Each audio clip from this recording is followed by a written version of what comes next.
In addition to tracking the heat, we're also tracking the Saharan dust that's moving in. We have team coverage beginning with meteorologist Pat Kavlin on that dust. Pat? Yeah, so this is something that we see every year. If you've lived here long enough, or if you've lived anywhere in the south long enough, you've certainly heard of this before. But here's a little refresher on exactly where this dust comes from. All the way across the globe in North Africa, we've got the Sahel, which is this greenish color, and then the Sahara Desert here to the north. What happens this time of year is monsoonal thunderstorms develop over the Sahel, which is a semi-arid area of Africa. And when they fall apart, they release a lot of rushing air, and that moves over the dust. That gets kicked up into the atmosphere. And if the trade winds are strong enough, that dust then gets carried across the Atlantic.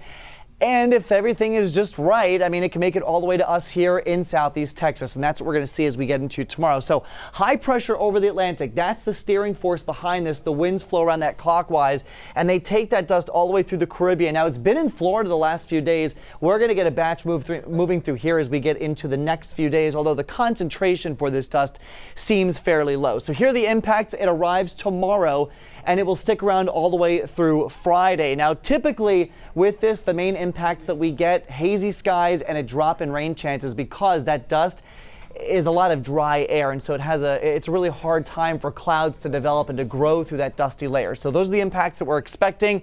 Now, you could also see maybe an aggravation in allergies, maybe some more sniffling over the next few days. And if concentrations are high enough, we also tend to see a reduction in air quality. However, like I mentioned before, it looks like this is going to be a bit of a lower concentration of dust. So the latest forecast from airnow.gov keeps air quality in the moderate category, which is where it is today, and that's pretty much where it is every day during the summer months here in southeast Texas. So no big impacts here at home, thankfully, as this low concentration of dust moves overhead. But again, Tim, the one thing that it's doing for us, it's going to bring those rain chances down, which of course not great news. We really do need that rain.